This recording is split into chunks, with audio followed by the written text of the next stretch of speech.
Siksik ang taong 2016 sa dami ng mga dance craze na nauso at talaga namang kinagiliwan nating mga Pilipino.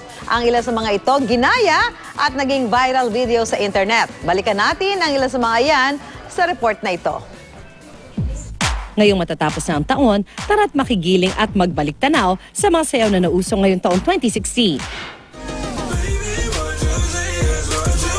Naging instant hit online ang video na ito ng hip-hop dance group na Rockwell.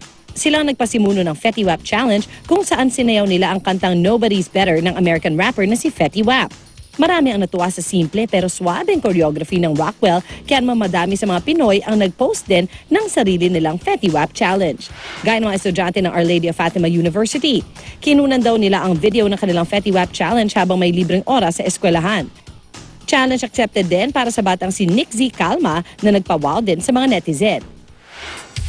Naging viral din ang solo na pagsayaw ng isang security guard habang naka-duty ng gabi.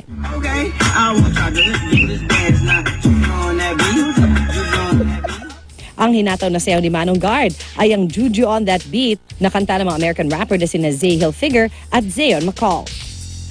At ang dance group na Maneuvers nagpasiklab din sa parehong dance craze. Trending sa international scene ang Running Man Challenge na pinauso ng dalawang teens mula sa University of Maryland.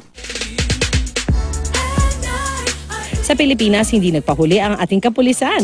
Patok sa ating mga kapuso ang video na ito na ipinost ng Police Community Relations Group o PCRG ng Philippine National Police.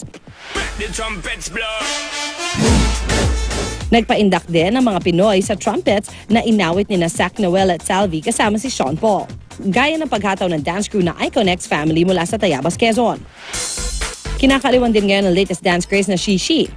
Naging viral online si Cage Untalan mula sa Calamba, Laguna na habang nagbi-beatbox ay nilalapatan niya ito ng mga imbentong salita. Ginawa nito ng sariling choreography ni Luis ng Cavite na kinagiliwan ng mga netizen. Hindi rin nagpahuli si John Hendrix Loresco na gumawa rin ng kanyang version. Ang magkakaibigan naman sina Boards, si John at Hem mula sa Mindanao, dinagdagan pa ng paandar ang kanilang version nito. Ang konsepto, para bang sila mga albularyo?